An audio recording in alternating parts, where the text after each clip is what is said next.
Hello, hello. Welcome, everyone. Wait, Hello. So good to see you. I am Tristan Miller with the Ash Son Show. We're in our third year volunteering to make going electric fun and more affordable and kind of streamline the process. And we also offer one-to-one consults to meet with you if you have more questions after the show.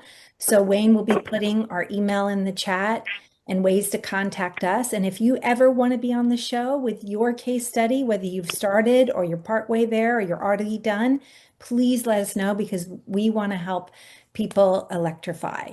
So we're going to get started soon because we have a lot to cover. And you can see Christina is here with us today to share her case study. Wave, Christina, yay! Where she electrified on 60 amps. Can you believe it? It's incredible. And while we're in the chat, please introduce where you're from. And if you want to start with any questions, we can start to answer them in the chat while we're running through the case study. hey everybody. Um, okay, so tonight we're gonna do one of our lots of fun Ask Sean shows. But if it goes a little fast for you, online on our website for free, paid for by Menlo Spark, a nonprofit that's in the Bay Area that helped do a lot of the Bay Area gas bans and gas phase out ordinances. So they hired us to do 6 different guides to electrifying commercial buildings and residential buildings and apartment complexes. And this is the one that's on how to do retrofitting homes. There's a lot of information there that you're welcome to. But I like to do story time. Can you guys see my screen, by the way? Just checking in. Yep. All right, everything's good. Let me pour myself a glass of water. And, oh, by the way, I have this mug. It's from SoCal Edison's Live Better Electrically campaign from the 1960s. So you can see its logo. And then that's like their earlier 1950s All Electric Award. And then they adopted the whole national one there, which is this like Live Better Electrically Award. There you go. This is I found it on eBay like for 10 bucks. It's amazing. Okay. I want one. So I do too. I want more. Sadly, I They just may have all that need one. one as well. They all may need this coffee cup so they remember. Oh, and Sean, I just thank you. Yeah, must have that mug. We'll get into do it yourself and plug in solar. We just published a blog on it on our website that has a lot of technical information there. So I just love this. Okay, so New York City has got a lot of fun stories. There's the 600 cabs that were EVs. It's a big deal. They were going to an ice rink to change out the battery real fast, switching a new one. In 1909, we had probably the second real solar array. It was in New York City. Sometimes this photo is doctored to make it look like the first one that was in 1884 or so, where there is no photo of it. But this is the second one, 1909, New York City's rooftop. It's Mr. Cove and his Sun Electric generators. And then on the right-hand side, I love this. Con Edison, also in New York City, advertising then that no house is too old to be electrified back in 1916. And this is mostly around gas lighting. A terribly dangerous device, and they were showing, look, this is what electrical light switches used to look like. And they're in there basically replumbing, well, getting rid of the gas plumbing and putting in electricity. This is because gaslighting was contributing to so many fires, including just an epic fire that happened in Berkeley. So in 1923, you can see fire sweeps Berkeley, 50 blocks razed, 6,000 left homeless. It was enormous. And it didn't hit the downtown because the fire changed just at the right moment. But keep in mind, this is just after the 1906 um, earthquake in San Francisco, in which at least half of the fires, according to the governor's report in 2001, half the fires are caused by gas lighting primarily. People are really excited about gas lighting. So running electricity is the much safer alternative. Well, what happened was that because of gas contribution to this fire, and it was also wood shingles, and it was also non-stucco siding, the California style of like shingles that are ceramic or cement and having cement siding. That's all about fire protection. So anyway, here you have it. This is a 30 amp transfer switch. After this fire, people started building 30 amp houses. The insurance companies wouldn't insure a house that had gas. There wasn't actually a gas ban, but you can find all these 30 amp houses still to this day in Berkeley, built from that, like the first 10 years or so afterwards, as people are transitioning away from gas lighting. No more gas lighting after in Berkeley, essentially after that fire, one way or another. And people are using 30 amp transfer switches because they're running all electric homes, and they just have like 30 amps for these set of loads, or have a couple of transfer switches and have a 30 amp service to the house, but be able to serve maybe 90 amps of loads. So this idea of trying to explain to the public about how much power you have allocated, what's your watt diet, how do you do power efficient design? So Westinghouse hired, you saw Westinghouse's on this piece of equipment here, Westinghouse safety switch, right? Big deal. They're an enormous company at the time, setting up grids all over the world, and they're trying to encourage all electric homes.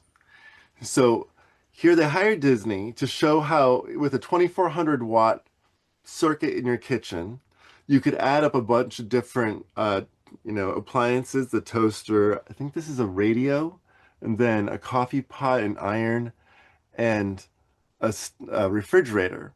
Now, you plug those in and you get 1100, 1950, oh no, 3100 watts once you plug in the toaster. And then this cute little thing happens, it's a cartoon, it's Disney style, and you see, four appliances there. They're all so happy, but the fifth toaster jumps in and they all smash together. The toast goes pop, the circuit goes out. And that's like a 20-minute long video that you can find on our website on the Watt Diet page. So today we have smart transfer switches, basically. There's smart panels.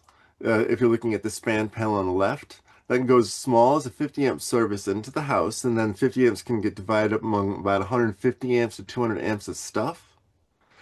And then you have on the right-hand side Lumen, which supports 30 amp services, and they can do about 90 amps to 150 amps of stuff that you can plug in. That's because you very rarely use all your things at the same time. It's so rare that even looking at a SMUD, all of the all-electric homes in SMUD, most of which are historically electric with electric resistance, in those homes, looking at them, there's basically a 10% increase between having a gas electric hybrid home and having an all electric home. And actually, Christina Pappas, we got to see her power consumption. She's going to show her slides tonight.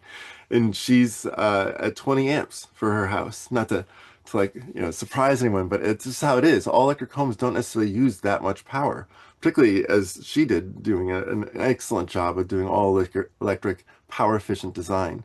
Okay, so smart panels can give you some cheat room. This is an example. We got a Department of Energy Easy Prize for it under the Biden administration, as you can imagine. And this is Lonnie Grafman, local professor up here. He's taught so many of my staff, one of my good friends from college. So he was about to have a baby. We're like, let's compete with your house and your ADU. So you have here a double wide trailer from, I think, 1973. And then the old garage attached next to it. Lonnie is a builder, travels the world helping out orphanages and such, doing solar installations, bringing kids along with them from college and, do-goodering it up, learning how to do hands-on stuff. So at the lower left-hand side, this is the constellation of appliances that we put together to do both houses on 100 amps. So we have a 700 square foot garage conversion to a very nice little one-bedroom house. We have countertop cooking circuits. There's already two 20 amp circuits there, so we just use those for an oven and two induction burners, one that's two burners and one that's one burner. Then we have a no electric resistance, so it's about 1400 watts heat pump for the house. It's wall mounted. Then this is A.O. Smith's 900 watt total electric water heater. It's hybrid, so it's a 900 electric resistance element, but that's less than the 4,500 watts that they used to have. That's 5 times as much as 900 watts, right? So now they're doing all the same work, but with 900 watts with their 120 volt, plug it in anywhere, heat pump water heater. This is GE's, but LG is excellent, Samsung is excellent. Their combined washer dryer. We were doing like an American contest. We're gonna get General Electric, which is ironic because actually GE is owned by a Chinese company called Haier. But what were we gonna do, you know? So here we go. Then on the house, we have Ream's heat pump water heater. We have Mr. Cool, which is a really interesting company. It's the only one that has this technology available in the United States, which is pre-charged refrigerant lines. So we were able to do a ducted system without an HVAC contractor because other than it's physically doing the difficult work of attaching it to the underside of this double wide trailer, they have ductwork underneath it. Everything was something you could do yourself, with normal tools. You had to be strong, you had to know what you're doing, but the refrigerant lines come already charged and you just screw them on and then that's the end of that. You just had to do a good job of, using wrenches and such. Then there's the induction stove and electric resistance dryer. Now, this is a funny story of a mistake we made. I'm trying to be honest about. This is a mistake. This neocharge transfer switch shouldn't be between the induction stove and the dryer because not the induction part, but the electric resistance elements in this oven. Now that they're getting big ovens, like 5 and 6 cubic foot ovens, it has up to 3,600 watts that'll turn on in the oven. And the electric resistance dryer over there is using up to, I think it is like 6,000 watts, 7,000 watts, something like that. And you combine the two of them together, and you have made it so that one of them has to switch off in order to for both of them to sit on what is called a 40 amp, 240 volt switch. What is that, people? How many watts is that total? 40 amps at 240 volt? Anyway, you add up, one of them has to switch off. If we had put that same transfer switch between the electric resistant stove or the dryer and the Mr. Cool, the Mr. Cool is at peak a 20 amp load out of the 40 amps that you're allowed to use on a 50 amp circuit. So pretty sure that one or the other, the dryer or the stove, would be better paired with the Mr. Cool because at its peak, it uses less than either the dryer at its peak or the stove at its peak. We got the wrong peak appliance. So it's annoying. It turns off the dryer. And, um, so this is not a smart panel situation, which we could have used and had this kind of solved basically, but because we could have automatically switched oh no, we didn't want to balance the dryer and the stove. But instead we physically wired things to one spot and we have a neocharge there. So kind of stuck with the choice we made until we replaced the dryer or the stove. And both of those could happen as a technical solution. We got lower power devices. Now, Abide Hagigi is a wonderful architect, and she did a small house, 578 square feet. It's in an old oil derrick workers place down in the LA basin. This is cute, before and after. Air conditioner, gas wall furnace, using then also the same heat pump that we used in Lonnie's house in the last slide here, the Evoca. It's good for some retrofit situations. It's the high-end one. It's the nicest of them. So she was just putting one in for the whole house, so she got a nice one. Then this is the old gas water heater. This is the new heat pump water heater. Outside, just fine for that climate. Then this is something she did that was not power efficient, but she liked it more, which is she has a separate induction countertop from her oven. And that means that both of them their power has to be counted, as opposed to if she'd put in a slide-in combined induction countertop and oven, the two of them combined would have shared one circuit, and it would show up as slightly less power on the main panel's calculations. Okay, but it was just fine, because at the end of the day, she only had 60 out of her 100 amps available there that got counted up, so she still had plenty of capacity for this little luxury. In case you're wondering about induction, I just want to let you know it's for everybody, On the left-hand side, if you want it to look like an antique. In the middle, if you want it to look like sort of fancy modern, that's the LG. In the left hand, it's a big chill, but there's other historical looking ones. On the upper right-hand corner, that's what I cook with. I've raised a few kids this way, myself. Cook food for my girlfriend now. And then that's just two burners plugged in anywhere. That was like what we had in Lonnie's house. And then on the lower right-hand side, this like a copper stove which has a battery in it.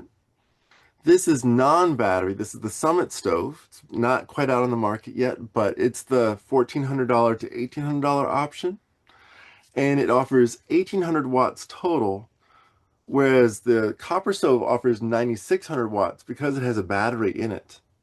Both of them are using about the same amount of power out of the wall. So copper is $6,000. It's a very nice stove. It's a luxury stove. It provides superior power for sure. And then the Summit stove is what is being partnered up with the Housing Authority of New York City. You know, because they have 20-inch stoves, 24-inch stoves. Copper doesn't provide those, at least not yet. And they have 30-inch stoves, which copper also provides.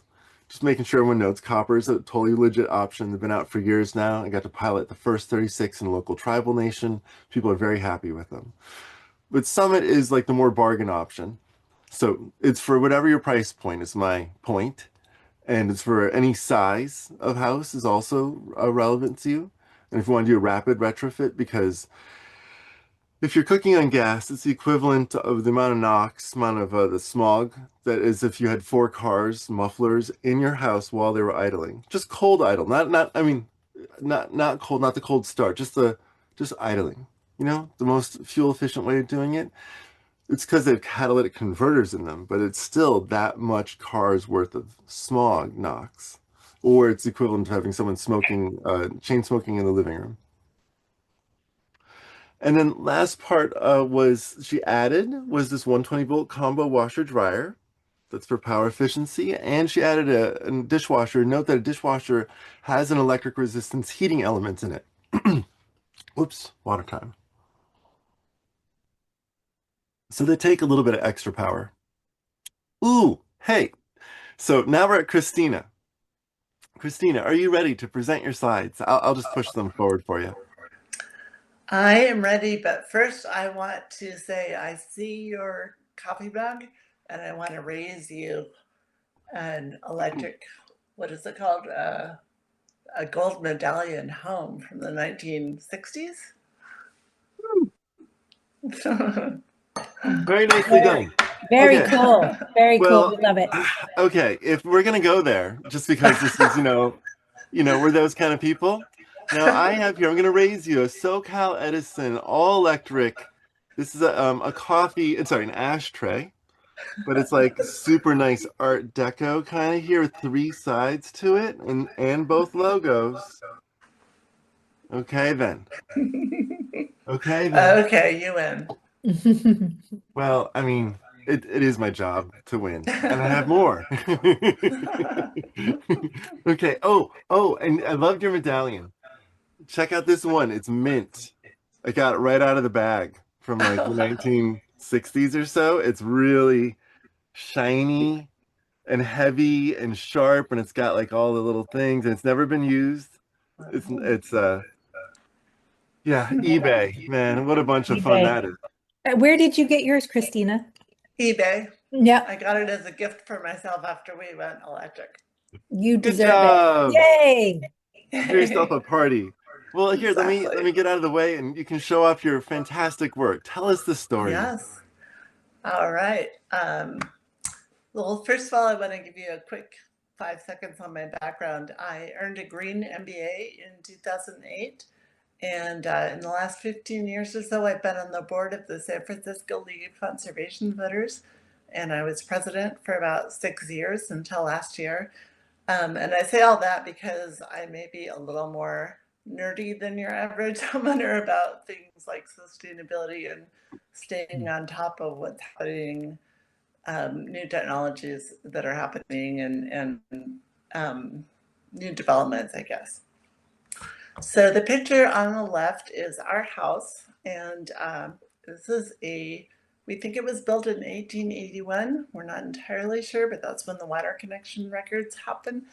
My husband and I live on the top floor, and it's 3 units. And just for context, our kitchen and our water heater are on the top floor in the back to the right, and the electrical panel is in the bottom, so you can't see it, in the front to the left. So it's pretty much as far apart in the house as it could be. We have 100 amps coming into the building. Each unit has about 60 amps. The electrical wires in the neighborhood are buried, which is beautiful, but it also makes it more expensive and more difficult to do any service upgrades. And I've also been told that where our panel is would be difficult to do anything, because if we tried to make a change, PG&E would say, "Oh no, you have to." I don't know what they would say, but you can't do it. Life before electrification was miserable. I can't emphasize enough how cold we were. I've lived here for 30 years, and over 30 years, the first 29 years, I think I spent every November through February wearing my long down puffy jacket and hats and gloves. We had a gas wall heater, but it's in the bedroom where we didn't need it. We used space heaters, in the room that we were in, with a collection of space heaters that we were not comfortable using. If we used two in two separate rooms, we often blew the circuit. Looking at my notes. The kitchen was always the warmest room in the house, which in the wintertime was good, except that once we learned how it was poisoning us, it wasn't so good. It was also miserable in the summer because it was too hot. And it turns out there's 7 pilot lights that were always on, because this is an old-fashioned 1953 stove. And we later found out that those gas pilot lights were responsible for about 75% of our gas use. So turning those off was pretty amazing.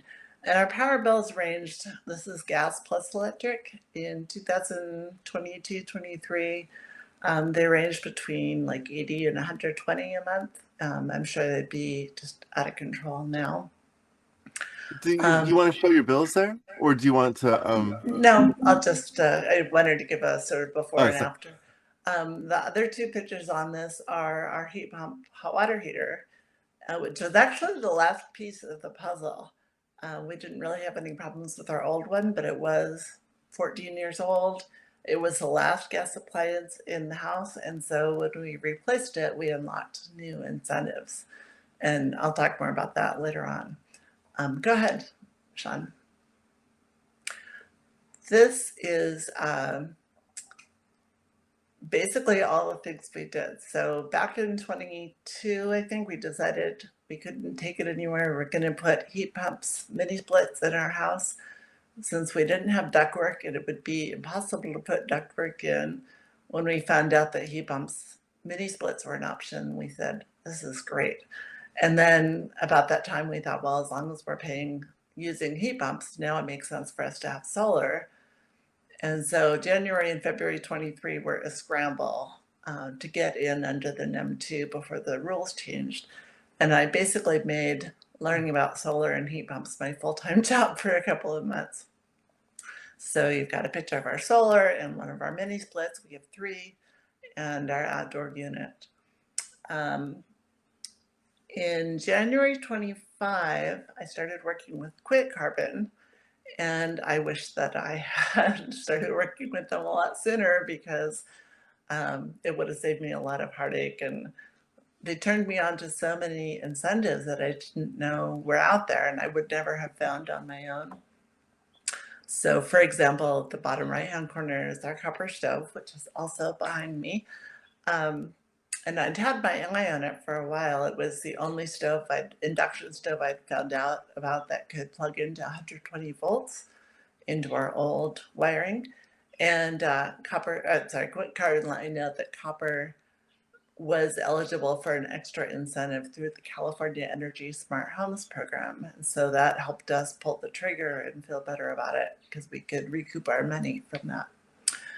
Let me see what else. Quick Carbon also alerted me to the Department of the Environment in San Francisco. They have a Climate Hub Equity Program, Climate Hub Equity Heat Pump Hot Water Upgrade Program.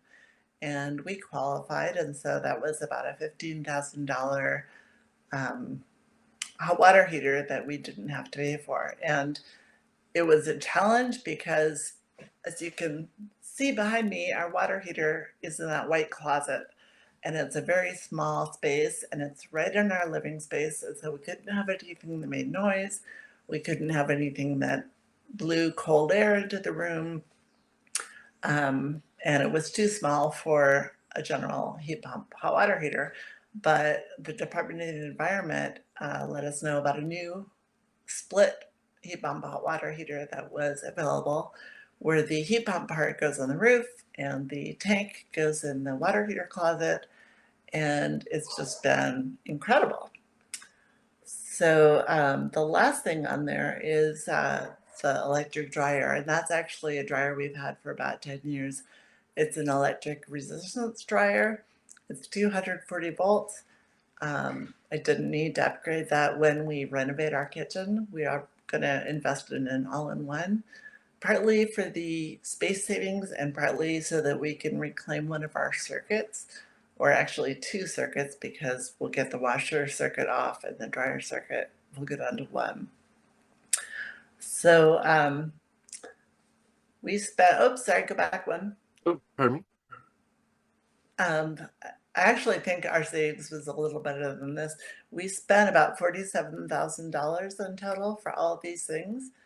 And we got almost $35,000 back. And that was about $10,000 in tax credits, because solar was $6,000, but we also got credits for the stove and the mini splits.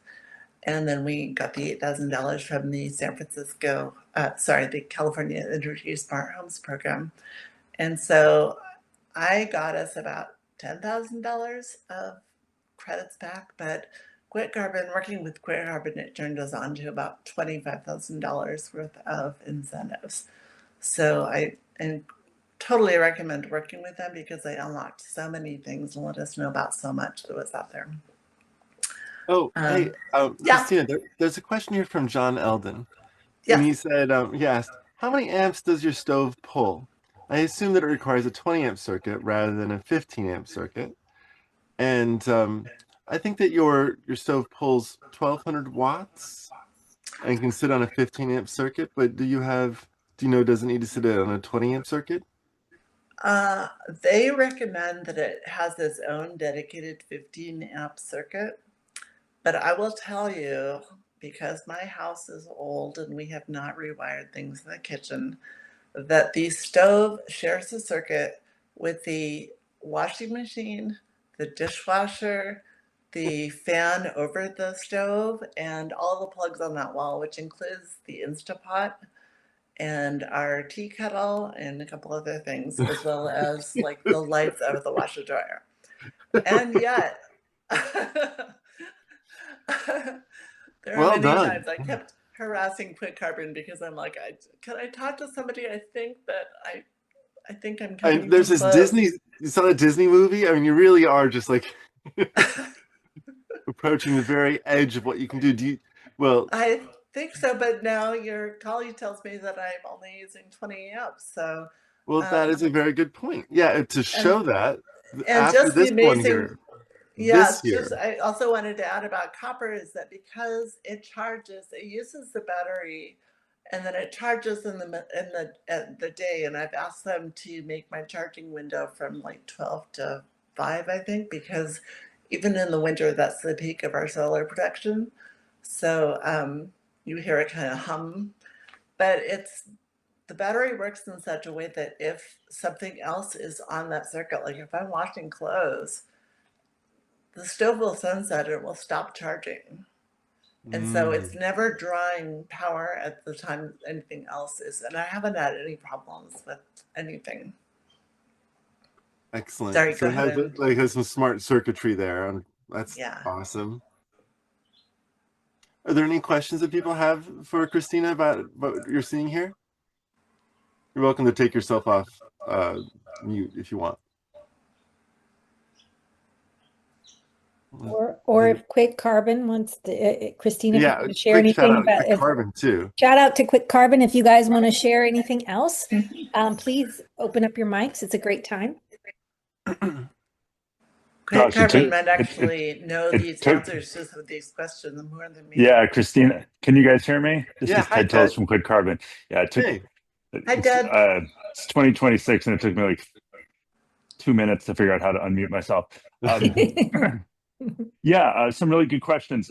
So the one about battery life, I don't know if they predict a battery life, but one thing that we found is that batteries last longer than anyone ever feared that they were going to run out. Like for EVs and other appliances that have had batteries for a long time, the batteries just, especially, and copper is so smart about how they charge and discharge that battery life is not going to be. I don't think it should be a major concern. It's a great product, and it's a great product. It's a great solution, and it just makes so much that like Christina having an amazing stove in her kitchen possible. And each of her neighbors could have one as well, which is also amazing because that's a 100 amp home. We talk about Christina's house being 60 amp. It's just it's astounding because it's really in a sense, and I live in a similar home. Um, it's really a 30, 33, 35 amp allocation for Christina's house. So she's achieving a lot with not very much. And we've been delighted recently to see other stove innovators like Summit and others come to market with all increasing variety of plug-in stoves and cooktops, and soon other things. We'll hear more, I think, later, maybe about. Is that as much as we'll hear about plug-in solar? Oh It's no, just well, we can talk amazing. about that too. Right. Patricia Webb here, she commented, "I'm waiting for my Electra to arrive next month." Oh, So nice. Electra is a countertop only, is my understanding, right? It's not a oven included, but it's a countertop No, battery. that's the Impulse. The Impulse is the Oh, countertop. The Electra's kind of looks like the copper, but it looks different too. It's a range. It's great. that's That's awesome. exciting. Patricia, how much did you spend on your Electra? So it's only 4,000 compared to the 6,000 for Hey. copper, but I really wanted a sea salt copper, and they're not making anymore. So it's like, okay, but I wish I decided in December and not in February. Yes, Well, you it's and I both. the Well, I want wonderful you to thing that send we this have photo. choices. That's just the amazing is we have choices now. There's an actual market. We can each like match our aesthetic. That was my point that I made on the slide a few ones previous. It's like, and copper is a pioneer. Awesome stuff. I totally believe in them. And there's choices now. Yeah, and Patricia, if you start to electrify other things, you could maybe take advantage of that California Home Energy Program. You never know, but you might have already done things. Now, Yeah, the stove will be my last electrification. I've done everything else. That's amazing. Well, we want to do your story someday. Okay. well, You heard it here. Christina, you did this analysis here on your utility bills. Could you showcase what you found? Yeah, so the yellow line at the top is our gas use. So you can see it's pretty steady. The spikes are really just what has to do with PG&E's billing, but then it really plunged from August to September because we got the copper stove in August, and as I said, the 7 pilot lights went away, and then the rest of it basically went away in November when we got the heat pump hot water here. The imported electricity is the blue line, and we got the heat pumps in the orange arrow there, and then we got solar in the yellow area.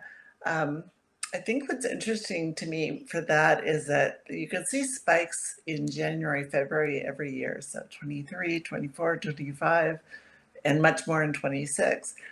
The interesting thing to me about that is that we were using space heaters and we were really miserable, and we were only using space heaters in the room that we were in at any given time.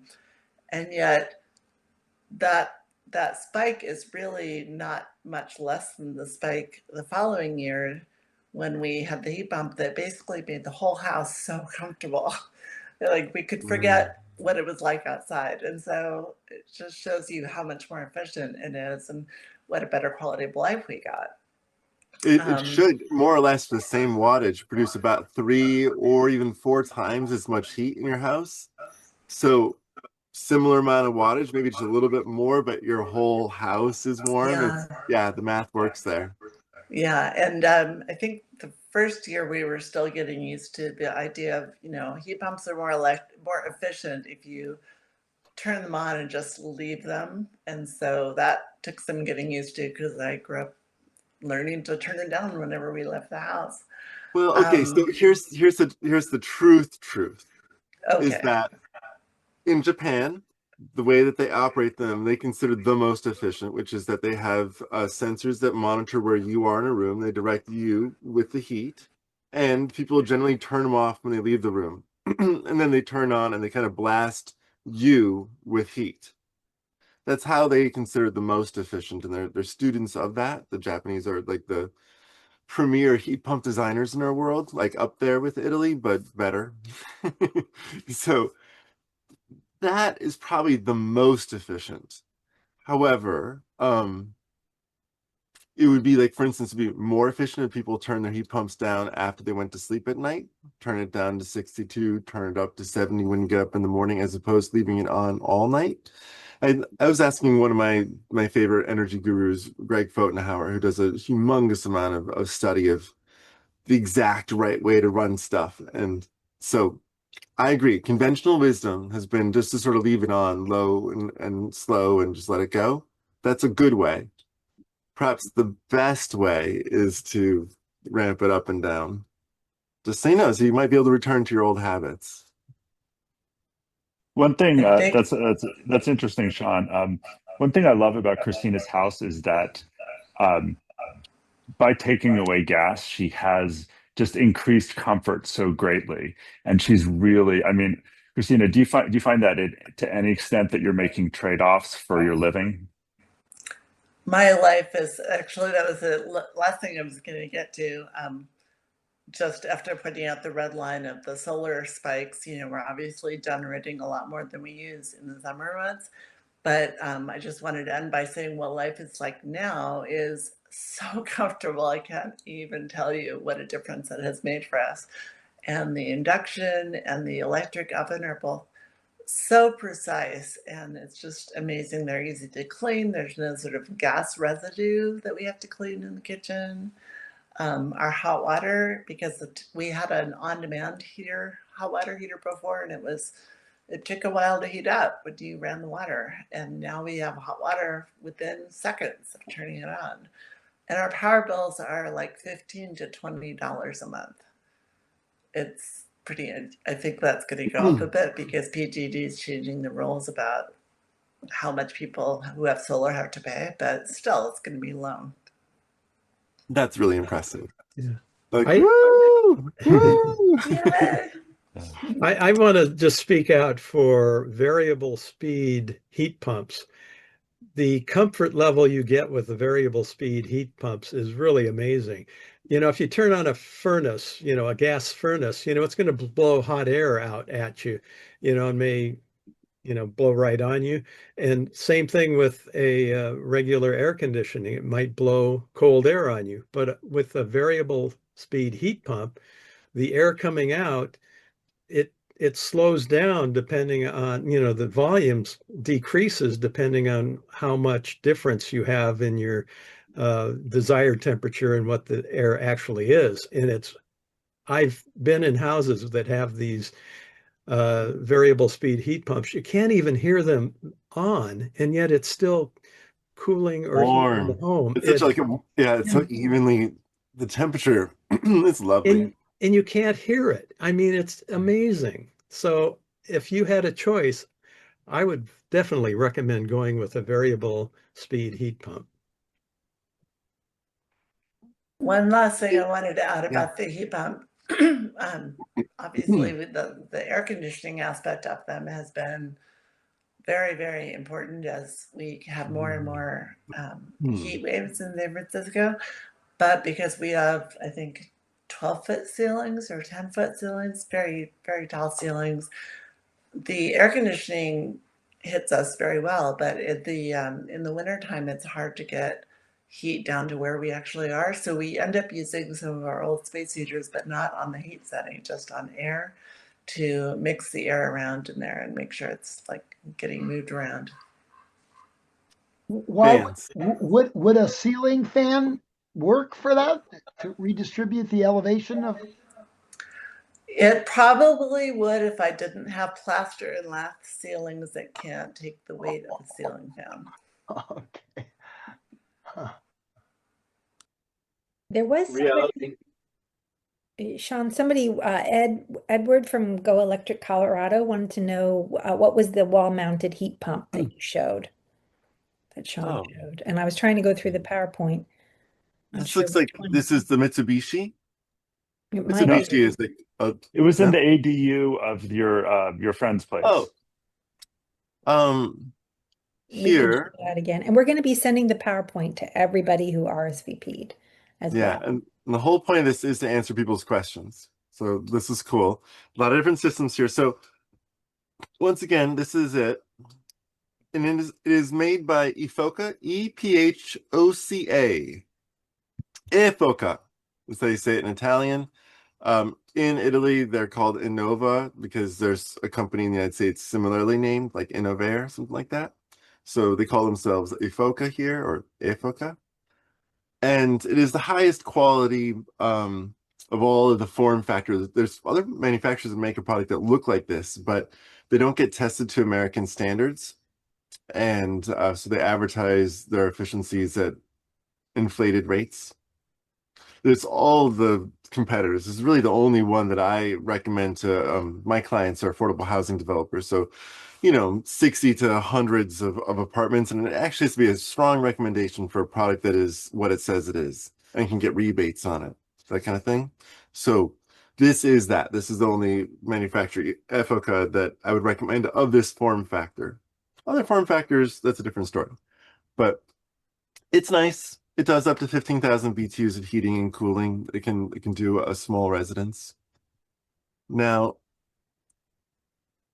this Bryce Nesbitt, would you be willing to come off? Bryce, are you here, right? Yeah, I Yeah. saw I'm here. I Bryce. have to jump in just a moment, but Okay, please yeah, the explain question what you is, did. Christina wanted to understand how you did it and explain what you found and your role in this. okay. So how's the audio? We can hear you. Okay, great. So we have two questions. You had the overall graph, which was the bill data showing how much PG&E was billing and how it changed over the years. Right. But there's a second important question, which is how close to maxing out your 60 amp service are you? And this is PG&E's data. PG&E will give you as an individual residential customer, not as multifamily, but as a residential customer, you can get your own 15-minute consumption for every 15 minutes for the last 2 years. And that's this graphed. And it shows essentially that you're nowhere close to maxing out your 60 amp service. And the important thing here is that short peaks don't matter, because what matters for electrical overloads is heat. If something gets too hot, a wire gets too hot, or a circuit breaker gets too hot, circuit breakers are designed to trip when they get too hot. But a short overload, like making a piece of toast, won't do that. A long overload, like charging an EV or running a heat pump or running a dishwasher with an internal heating element, that's what can trip breakers. And so this chart here has two versions. The yellow is when the solar came in. So I'm guessing that on February 1st of whatever that year is when you added the solar. Now, can you tell us how many of her 60 amp service, the big wire that comes to her house, how much of her 60 amp service is her peak usage consuming? Well, look at the tops of these spikes. You've clipped it in such a way that we're missing the scale there. So I I don't fully remember, but as I recall, it was less than a half of the service was the peak. I think you said 20 amps in your email, like 20.75 is Then it what. was 20.75 amps, and you could have Yeah. gone up to 60 amps, and not only that, but you could probably go to 80 or 100 amps for short periods of time without creating any sort of problem for the house.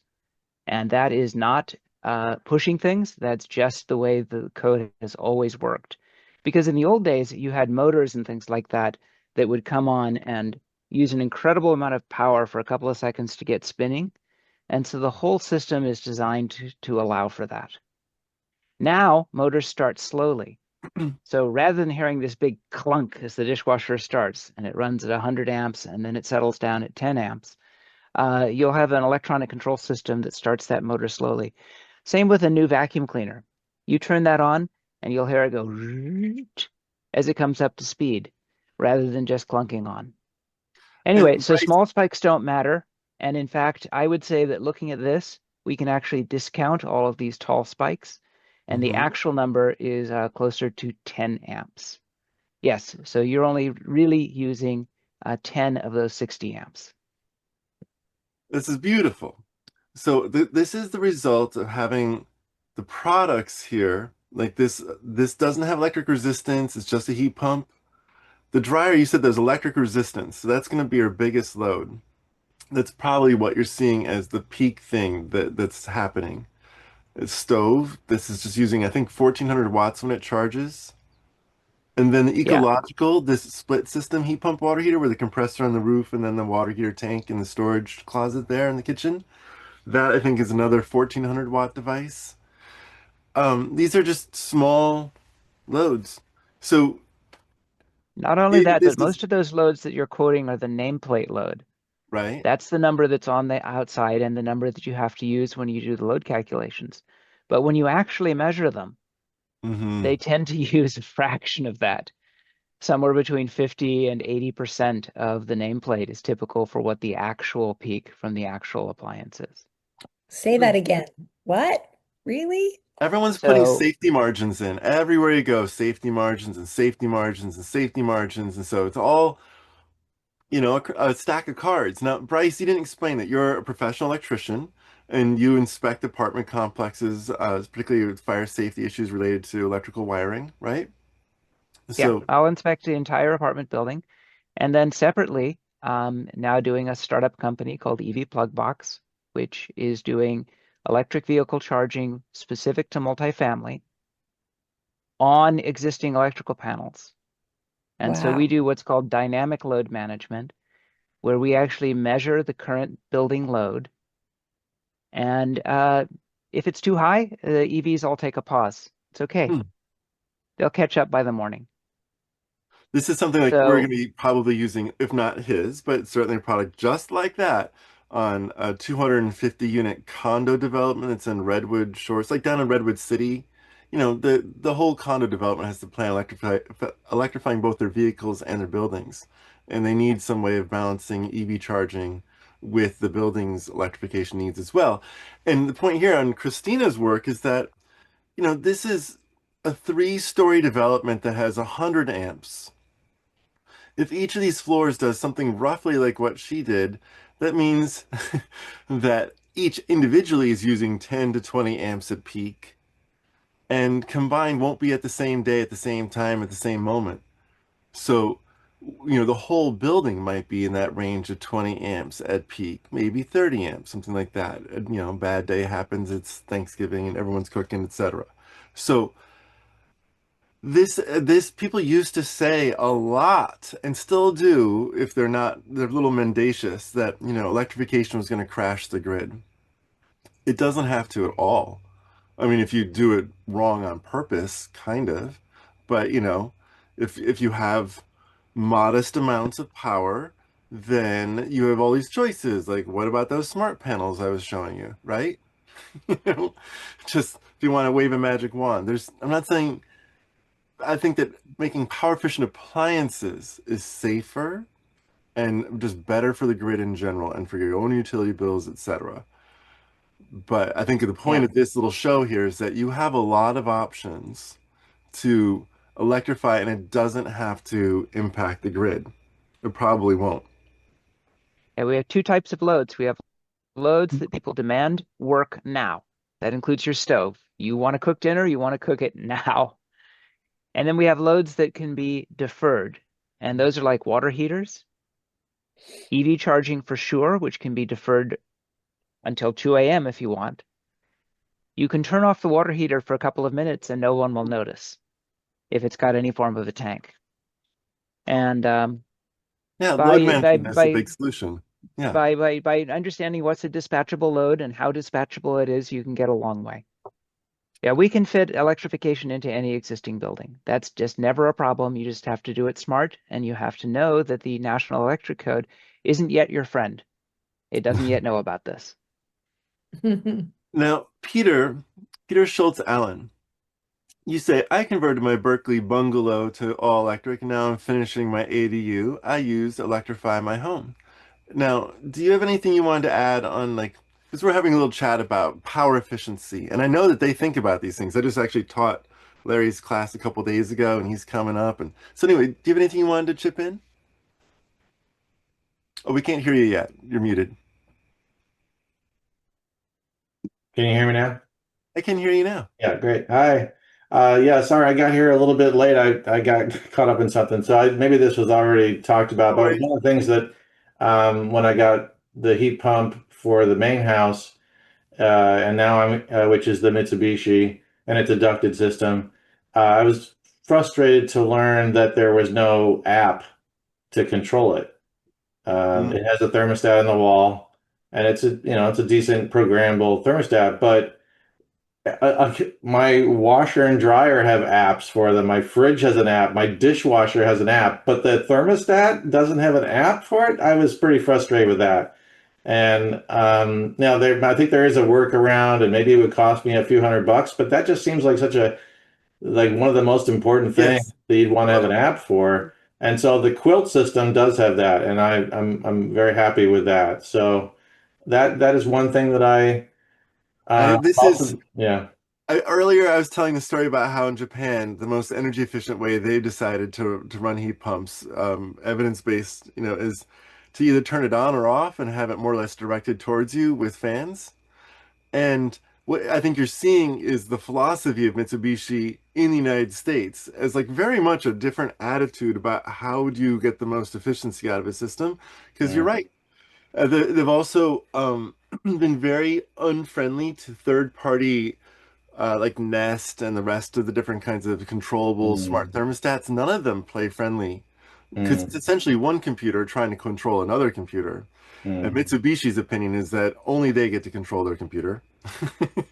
And so it's been free. I've actually had to get exemptions from the rebate programs very specifically because of this issue. If you like mm, get fine print exemptions of like, because I like to use ductless mini splits or other inverter internally computer controlled HVAC systems that once again, none of them want to play nice with third-party apps and third-party controllers and things. So go back to your story, but that I just want to let you know is yeah. everyone's problem, not just your own. Okay. Well, yeah. So I was very happy with the quilt system that it has the app option. Nice.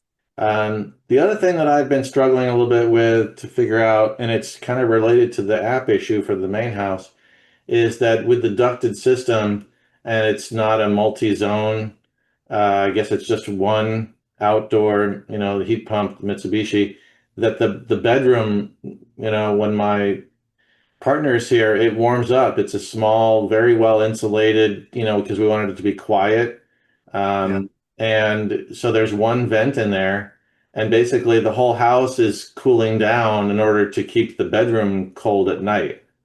So this is another reason why the mini splits that are ductless are the big Yeah, thing in Japan. They really right. invented this form So you have factor. zones. You can have different zones. Yeah. Yeah, because ducted systems, what you need is like internal dampers in order to control the amount of airflow. Yeah. And that very problem of how ducted systems don't provide uniform comfort in the house is why a developer of homes bought Ifoca and said, Mm, I believe in this zone-based packaged system because also installing mini splits means refrigerant lines and extra HVAC technicians involved. And Hmm. earlier I'd shown off how we did this simple one here with pre-charged refrigerant lines with Mr. Cool. So Hmm. that's one solution is pre-charged refrigerant lines for a split system. Another solution is this package, no split system, just all wrapped in one. And that's because this HVAC concerned developer of houses is like, I need a solution that's packaged so that everyone will be happy with their own rooms. He's kind of a high-end guy. Hmm. So, yeah, ducted systems have a lack of comfort sometimes for lack of control. Yeah. Yeah. So that is one thing. The quilt does do multiple zones. I think the uh, Mitsubishi doesn't. So if I had, I guess if I, I they installed, do. If yeah, in your next world of having tons of money for perfection, right. you could put a heat pump that's outside like this Mitsubishi, and inside it could be Fujitsu, it could be a variety of manufacturers. Inside could be small ducted systems that were ducted to just two bedrooms, or just to or Mm, wall mounted like this to just one bedroom. But you could have multiple ducted zones with just like mhm, a room or a few rooms coming off of each smaller ducted system. They make them now. They used to be not versatile. They've become much more versatile where you have like big fan coils for like big ducted systems and modest sized ones and small ones. And mhm. if you had a whole bunch of money, because it's expensive to play with your HVAC system. Yeah. Well, I think The I do have that Mitsubishi system with an air handler for it's a pretty small house. It's just 1,000 square feet and there's one bedroom. Have you Uh, considered a high quality window heat pump? Well, the problem is on that side of the house, I have some limited options for a complicated situation that I won't go into related to the property lines. But anyway, so right now I just kind of it's not bad. And if I bring I can take the thermostat off the wall and I can bring it into the bedroom and I can control it in the bedroom. So it's kind of like an app in that way. Uh, Well, if you did, Friedrich makes like a window heat pump if you had a sash window, or if you're willing mm, to convert in some mm, way your slider window, which could just right. be as simple as buying online a plastic glass insert that's dimensioned exactly to what's Mm, above your slider mm, window mm, gap. mm, Anyway, this is one of them that they make. Friedrich essentially makes the okay. highest quality window heat pumps that have Mm, inverters in them and are mm. quiet. And you're gonna pay like this is $2,000. Yeah, but that Um, might be less expensive than other options for me. yeah, yeah, and this is at least it sits in the window. I'll show you. You're probably familiar with the gradient, but just in case, this is for everybody. So I helped gradient all weather. I helped write this standard that New York City and the state of New York wrote for. Oh yeah, I've heard about this one. Yeah. Yeah. So this is the highest quality. Well, Gree makes one as well, but this one has a Mm, better atomizer. In my opinion, mm, it has three different atomizer ports for getting rid of condensate. So you don't have to plumb condensate out of the heat pump, and you don't have to have a tank for mm, condensate. It just atomizes and blows it outside. mm, Great. So, and it fits over the window sill of a mhm, dash type window, or once again, a slider window that you're willing to leave open and then put in an insert of some type mm, on top of this thing so that it completes the gap. mhm, So this is you'll see them in New York City, and you've seen some in like Sacramento. They're all over the place now. We've gotten mm. to install some up here And too. they're 120 volts. That's a little easier to deal with. Yeah. Yeah, and I note they're all weather. They're designed for New York City Mhm, winter storms to keep that apartment warm in the brownstone. mhm. And it just plugs into a plug at the inside window by the Yeah, end. Yeah. Whereas exactly. the other one you were showing, the Friedrich, is I think a 240. It's true, and I apologize. I didn't quickly find a 120 volt example, and I'm Mm, not positive that there is a 120 volt inverter drive window mm, heat pump because there's air mm, conditioners, but a mm, heat pump that produces heat, that's where I found the Friedrich really quickly doing my online search in our conversation. But mm, this one I know is like -5 Fahrenheit designed for still producing, I think, 8,000 BTUs out of its 10,000 or something. It's a pretty stable, strong winter heat pump. mhm. And yeah, made in San Francisco. No So shit. Hey, And owned in San Francisco too. Ted, you've got one of these in your home, don't you? Not the prior version, I think. Yeah, yes, I do. I have a gradient in my house and it works perfectly. And I think it also like this particular solution addresses one of the big things for Christina's house, because Christina's house contains like two different types of equipment. One, which are just plug-in, like the copper, and the other ones that really require smart contractors that are experienced and stand by their work. Christine mentioned like she got her heat pump, SFE paid for it. Um, a $15,000 value. Anyone knows that, we're not going to be able to scale electrification with $15,000 projects. So it um, highlights that the plug-in solutions are, fabulous when we can make them work, and when we do need to go to the pros for the heat pumps, it's important we have building departments that can approve solutions when building department approval is needed and they need to know about them, and also contractors that are willing to stand by their work and do stuff like run electrical from one corner of the house to the opposite on a three-story and run refrigerant lines back into the kitchen and take care of the roof. So it's a big deal. There's a lot for Christina to consider, and we're glad that we're able to help walk her through it with the right people. Now, thank you, Ted. And I wish I could let that be the final comment, but I saw that I think Aaron, you wanted to ask a question or had a yeah, comment you wanted to add? yeah. The gradient window heat pump. How much Yeah, do they run? What's the cost? I think they're 3,500. Anyone want to speak otherwise? Because I think in bulk they get down to like 3,200. They gave me their pricing sheet, but someone else tell me I'm wrong. Okay. Please, Cooper? We don't know where to get them just at regular retail. We've considered retailing them ourselves, but if anybody knows where you can just buy one, we're all curious. And if you want to buy five, we can help you with that, but we don't know where to get one. Do you know, Sean? I know how to get more than one. That's all Yeah, I know how right. to do. If you want a truckload, no problem. Hey, and since we're coming to the conclusion, I want Linda Kramer to get her word in here, which says, please spread the word about the Orange County Power Authority Renter Energy Efficiency Application, deadline April 5th, for the OCPA customers in Buena Park, Fullerton, or Irvine, because renters can get plug-in portable HVAC units and a portable battery system at no cost. So that's nice. Yes. For no landlord approval.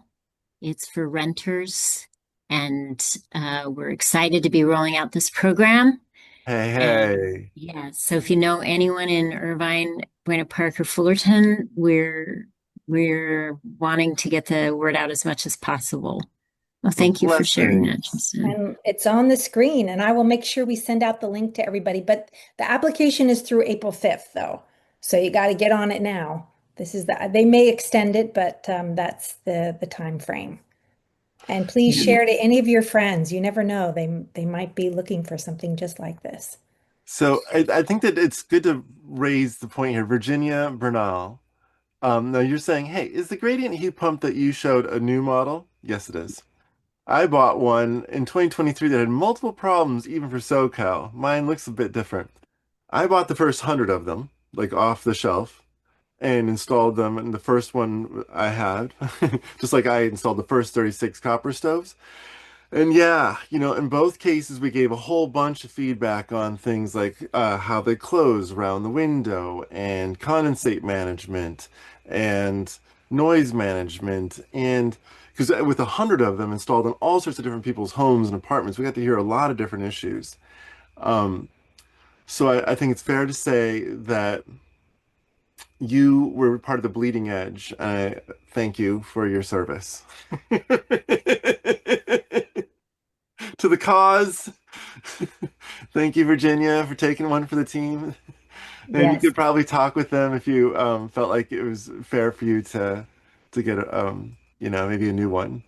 They might be yes, they might say it. If I may add something about my Please. experience, they did replace the outside component once. Uh-huh. Problem solved. and then they replaced the inside component again. And then Yes. after that, still, I don't know whether maybe I didn't know how to handle the electronics of it, the app and that sort of thing, because I'm too old fashioned. No. Well, think But it's so different now because in the old days they delivered you 3 boxes, right? That's what you got. Now they deliver 1 box. uh-huh. And the thing is factory finished, not field finished. That makes a big difference in the quality of a product. If, when it leaves, they've already tested everything and have standardized how it gets put together. We were actually, it was funny, sad. We were paid to watch 30 people install them. So we had like 100 and then, so 130. Another 30 of them, we had a grant just to watch people struggle to install them so we could report back to an agency called Cal MTA as to whether or not the gradient was really ready for prime time if came in 3 pieces. And our reporting back was no. They should really make it one piece. So yeah, you have a first generation, not how they make them today product. Yes. Yeah. Yes. Thank you. They're better But now, I think. now, one question for you then, how do I dispose of it? Because then, they will not repair it, they won't come out to repair it. And Yes. they stop service for that model. And so how do You would I, dispose of it. It has a similar amount of refrigerant in it as a refrigerator or two, Mhm. and probably 2 refrigerators worth of refrigerant in it. So you dispose of it in the same way you would a refrigerator or another air conditioner for that matter, which is that the dump takes things with refrigerant in them special. There's usually, if you take it to a dump, here's the place for refrigerants, and you have to pay like $20 or $40 for whatever is the amount of refrigerant in it because they handle it then in a certified safe way. Mhm. So that's the right way. If you don't want to go to a dump, you can usually call your waste management company and ask for a pickup for a refrigerator or an air conditioner, things that have refrigerant in them. And they should have some way for you to do that because that's usually part of any waste management company's contract is to deal with some of the normal household grade hazardous waste. Refrigerant is what it is inside is basically gasoline. Just so you know, that's what refrigerant is. It's very similar in its viscosity and its boiling temperatures, things, but not the same, but similar to a mixture of oil or gasoline in there. Well, I am a little bit of a fanatic in that I really wanted to buy an Echo 2, the one that uses carbon dioxide refrigerant. Yes. That's what I want to get, really. Well, that's a water heater, though. Well, And that's the only way. Yes, that's a water heater, but aren't they using carbon dioxide? If it can be used as a refrigerant, that would be the thing to use. We wouldn't have to worry about disposal.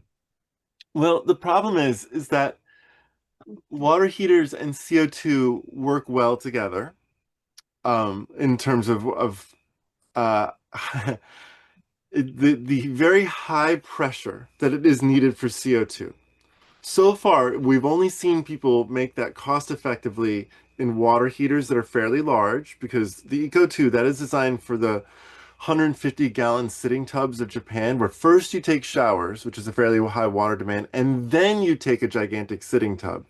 And so that's what the Sanco 2 or Eco 2s are designed for. They're 15,000 BTU heat pumps. They're as big as what you might need for, well, they're 3 times or 4 times as big as what we have in America for our American small bathtub and showering. And the other place you find CO2 heat pumps being used is in the Autobahn. The very fastest gasoline cars are getting their air conditioners so hot that because I mentioned how they're gasoline inside of the air conditioners usually, or gasoline oil, they catch on fire on the German Autobahn. So they've replaced them with CO2 air conditioner heaters, and that's essentially the only place you find them. Side note that's interesting is that remember when Volkswagen got in a lot of trouble for manipulating their diesel emissions? That's why they had to set up an electrical EV charging stations all over the country and they had to pay a bunch of money. I had one of those. Yeah. Mm. So that criminal-ish behavior That lost them so much business, like 40% of their business, that Sanco, which was supplying the CO2 air conditioners to Volkswagen, Sanco, the CO2 heat pump water heater company that we have here in the US, Sanco all of a sudden lost so much business that they had to sell their asset. The United States now has Sanco 2 as an American-owned product because the Japanese company Sanco lost their shirts because of Volkswagen's diesel emissions scandal and their lack of sale of CO2 air conditioners for the Autobahn.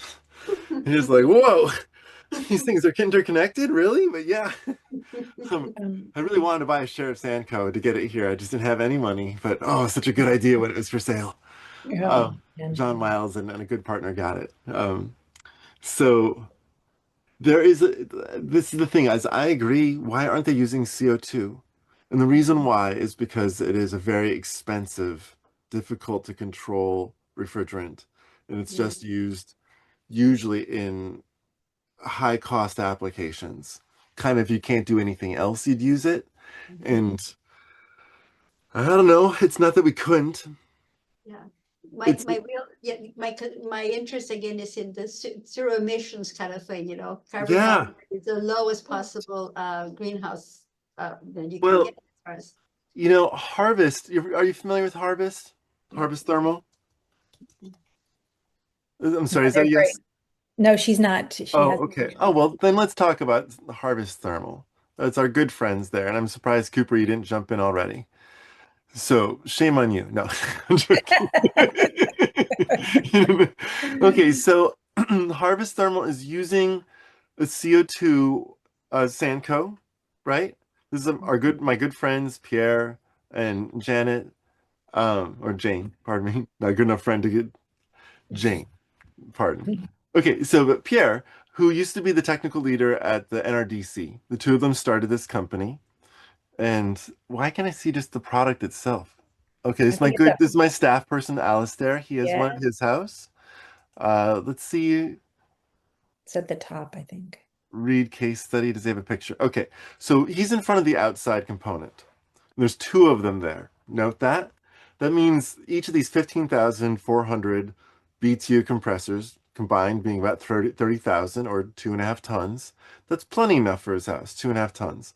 And it heats both his domestic hot water for showers and the sinks, and he's got a whole bunch of extra storage tanks, so he has enough hot water there to heat his whole house. And you can have a fan coil, which is like for blowing air through ductwork, or you could have one that is in his floor if he was doing radiant heating. And there's various, ways he could use that hot water basically to then heat the house. But he's got one of them. Um, yeah, I just chatted with him this morning. He loves talking about it. He loves Yeah. the system. And wasn't he on our show a while back, or that we I featured this on one forget. of our shows? Yeah. Now that I am honored to call him a friend, I've forgotten. We had him We on do our a show. lot. We do a lot in a day. But Virginia, I'll send you that show too if you're interested. And you can have your system picked up. You're allowed 4 times a year. So I don't know if you have Republic in Santa Ana or who Yes. is the Yes. waste hauler. So Republic will be able to do that. And I put the number in the chat and everything. You should Aw, get it thank picked up. you. Thank you. That's good. Thank And you. we're So, happy to help you with this as you look at your next step, Virginia. We can meet with you one-on-one. in Virginia, so Harvest Thermal, if you're dedicated to having a low nose CO2 system, they don't do air conditioning, right? So if you were to try to do air conditioning, that product doesn't exist. I mean, no, the product doesn't exist. I'm not saying that the heat pumps themselves, like I have a whole catalog of CO2 heat pumps of different sizes and types, because this question has troubled me as well, just so you know. But I'm just saying that on the market, Harvest Thermal is making is a product that both heats your house and heats your water with But it CO2. doesn't, but you say that it heats with a water system, Yes. which would not work in my house. Well, how does your house get heated right now? Right now, I'm not heating it. I'm just using coats and jackets. I have not Okay. used my furnace for 2 years. Well, now that's great. Passive solar heating, good for you, and a little bit of self-warming. Better. I mean, I understand. One of my staff, I've bought her battery-powered electric resistance, like heated vests, and my one of my previous girlfriends, I got her boots. She Yeah. loved that. Um, so there's a variety of ways you can heat yourself additionally, and just heat yourself. And so it's a very cost-effective way to heat yourself is to wear a battery-powered vest and maybe a battery-powered uh, neck warmer, Temperatures are all those Yeah. things. Those exist on Amazon for 30 bucks, 50 bucks, that kind of thing. They're very, very energy efficient compared to running even a heat pump, which is, not as energy efficient. But other than that, what is the old way? You had a gas furnace that blew air? I did. Uh-huh. Okay, so this product works with that. And what they would do is right now your gas furnace has gas, which is the thing that's kind of holding the heat, so to speak. It's the energy carrying device. Mhm. Gas runs to your furnace, it burns there, and then all the pollution goes up. Well, what they would do is they would put their fan outside, their fan coil box, which I'm gonna show the sand code to heat pumps so we can just talk about these things a little bit easier. Okay, so come on, there we go. So the outside component here, one or two of them, that's going to run hot water to where you have your fan coil box right now. You have a furnace which includes within it a fan. And you would put essentially the same device there and it would have hot water run more or less where your gas runs now. And you run hot water to where that fan coil is. You'd have a new fan coil, but it'd be in the same spot, probably. And it would do the same work, blowing hot air through your house. So that's if you wanted to use this and you had, 15 to 30 grand to drop, go for the 15 grand. But that's one approach to it. And that would work. That's Harvest Thermal does that. That's the heat houses that have, blown air systems. Okay, I imagine it to be like pipes running under the floor, heating the house, but no, this actually heats the air that you're going to pump to your Yes, house. exactly. It's designed for that. And also is going to show you like battery vest for women. Okay, so here are the kind of things for 60, 70 bucks. Uh-huh. And they keep you really warm. I bought one for the cashiers at the co-op. I felt so sorry for them because they're all freezing next to the door in the wintertime, the cashiers. I Uh-huh. happen to be dating a cashier, so wonderful human being. So here we have the solution is that you can keep yourself and your core warm with so many of these products. So many from so many different manufacturers. Give it to yourself as an early Christmas gift or something, because it's 60 bucks or 100 bucks, not 15,000 or $20,000, you know? Perfect. I'll have to investigate that for sure. Yeah, I mean, Yeah. you seem like a frugal person, so this is a cheap way to go. They're great. Um, And they yeah. were on our holiday show, which I put the link in the chat as Yeah, well. that's right. We did a whole So holiday show with all of of like all the different ways you could give stocking stuffers, literally, battery heated boots. Some people look at so many ways you can have warm feet if you're one of those people with like poor circulation to your feet. For 20 bucks, 40 bucks, 60 bucks, pay for what you get, 100 bucks. A gazillion of them. Walkable shoes with little battery pockets on the side, so you can go out in the snow when you're up in Tahoe. Let's see. Oh, plug-in solar. Oh my God. Yeah. Virginia wants to know about the other Virginia from Virginia. I'm Okay, sorry, I'm not so Virginia, sorry. I've but been gabbing away on other favorite topics. Hold on for a second here. So, I know Quick Carbon works with the who we had Bright Saber Solar. I mean Bright yeah, I mean, on Cooper, our you could show tell us. But basically, this is something it's already legal in Europe. It had to be legalized. Laws had to be passed. Legal standards for things we plugged in had to be passed. It is somewhat questionable because we lack a UL standard exactly for this, whether or not there's really any legal balcony solar available in the United States because we lack a standard ground fault interrupted circuit outlet. That's the basic point of this blog. We interviewed everybody. Lots of people already are using them. That's Lots of me. it. Cooper, tell us about your solar array. Oh, it's just such a treat to pop open the app and see it putting power back into the house and into my neighbors' homes, I think. This isn't being recorded, is it? No. No. So yours Kidding. does backflow into the grid. You have a No, I don't think so, actually. No. I have some panels and some batteries from Bright Saver, and it was just such a thrill to bring them home and plug them in and have them do their thing. I have solar before. So actually, it does backflow to the grid because my home solar backflows to the grid. But the way it's set up to charge the batteries during the day and discharge them into my house at night when we're using a bunch of power and power is expensive, I didn't have that before. I didn't have batteries. I had solar from over a decade ago. And I got it overnight by plugging it in. And that freedom to just go and take care of your energy future was really liberating, inspiring. I hope many of you get a chance to plug something in and for the first time have the electricity go the other way. It's remarkable. So I put a blog in there. It's fresh, hot off the press. It's peer reviewed. It's, it has a lot of technical details. It's a nice little blog in the chat.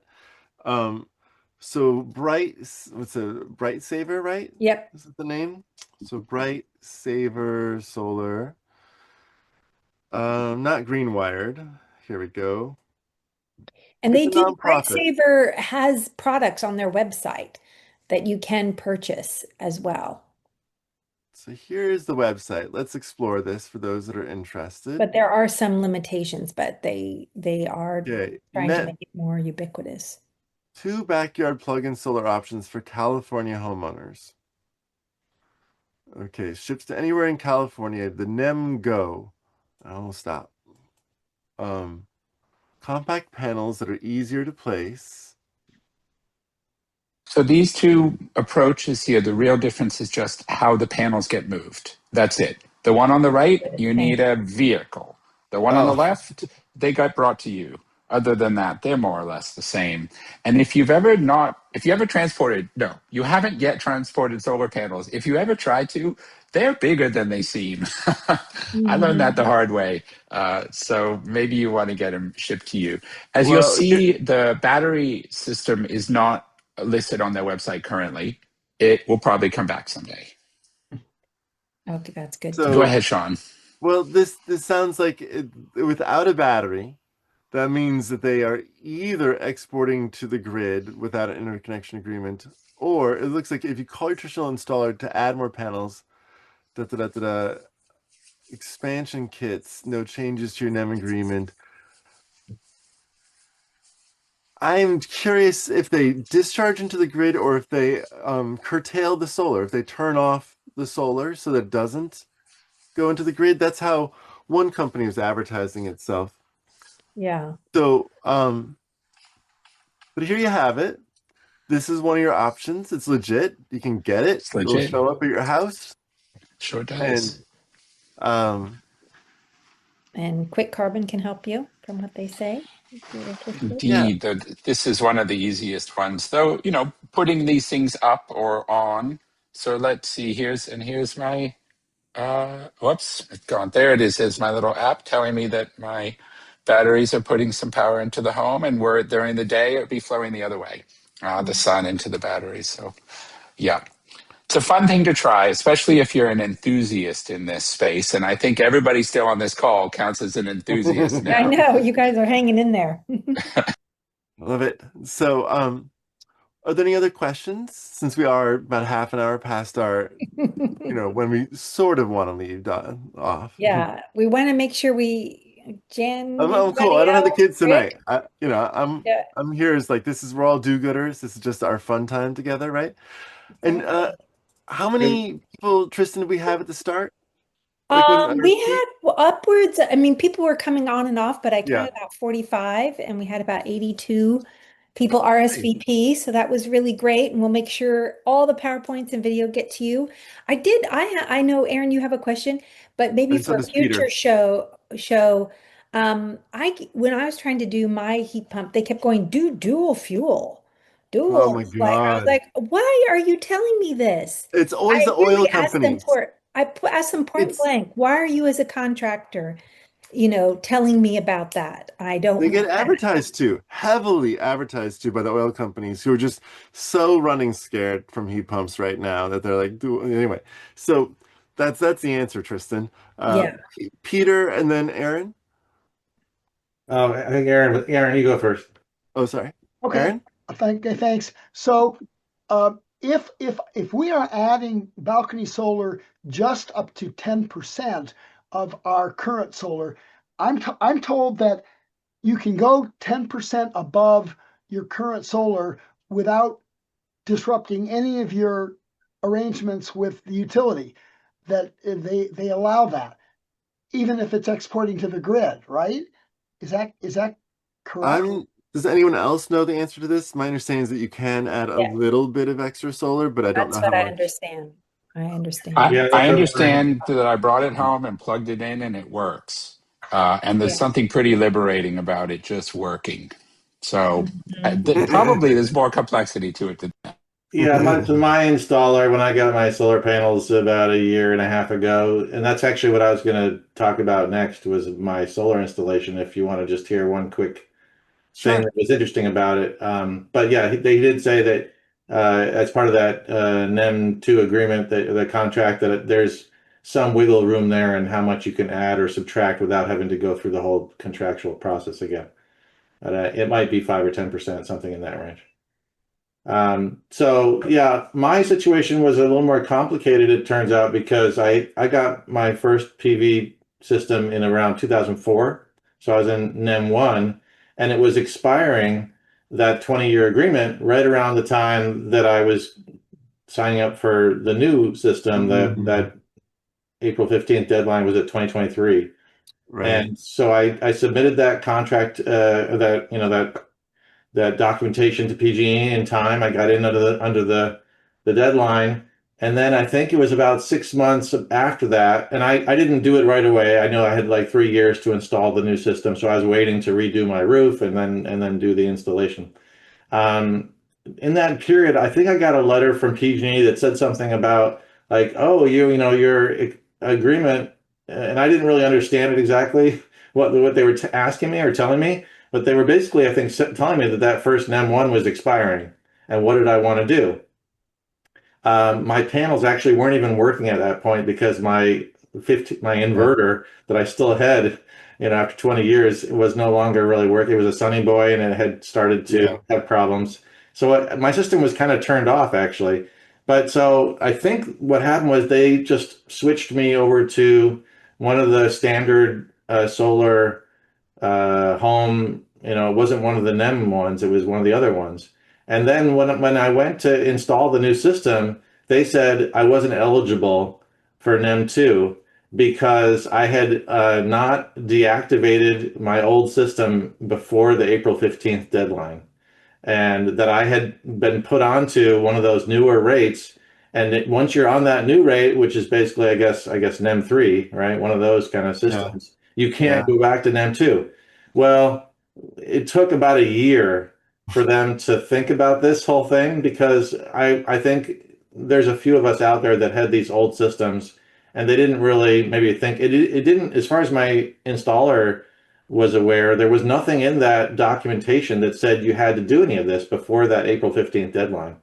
So I think, They're so hostile to solar customers. They're constantly yanking our chains, yeah, constantly well, changing the luckily, so it rules. has a happy ending, which is that they came around and they eventually figured out, like, okay, maybe I, had done something wrong, but it wasn't clearly spelled out in the contract. So I ended up getting like a big check for about a couple $1,000s because the system had been turned on and I was under that NEM 3 rate for about a year, year and a half.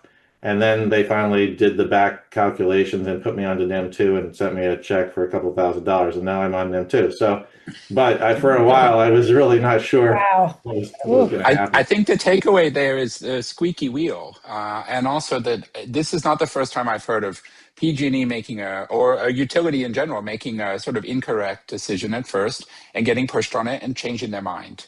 And here in our messy electric transition, that's going to keep happening. So keep pushing, Yeah. folks. Yeah. Yeah. So I don't know if I did that much, but I did call them and ask them about it a couple times, and then it went through the whole management chain to get the approval. So it did take a while, but I was happy You're with it. definitely not the only solar customer that was harassing them. Yeah. Well, with that, 7 o'clock, I'm gonna pause here and That's go make dinner on my induction countertop, 2 burner stove here. lovely. And I'll be right over.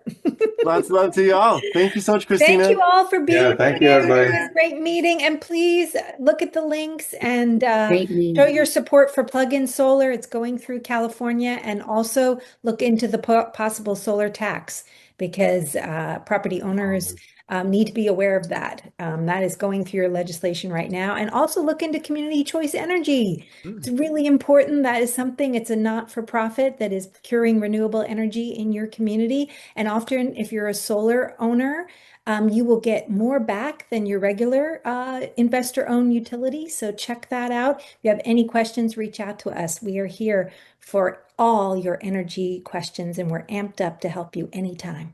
Thank you, you. Tristan. You're amazing. You work so hard. Thank you. Yeah. I Thank you, love it. everybody. We're really happy to still be here after we're going in our 4th year. So we're excited to volunteer and help out because that's how things move forward. And we're so glad that Quick Carbon joined us tonight. Thank you so much for that. And Christina, you are awesome. You are my hero. Thank I can't wait to you. come up and cook on your Copper Range. Any coverage, Yes. anytime. And thank you, Thank you Cooper, all for so coming much. too. We love having you, and we'll see you guys My at the pleasure. next show. Thank you, Wayne. Bye Good night, all. everybody. Bye.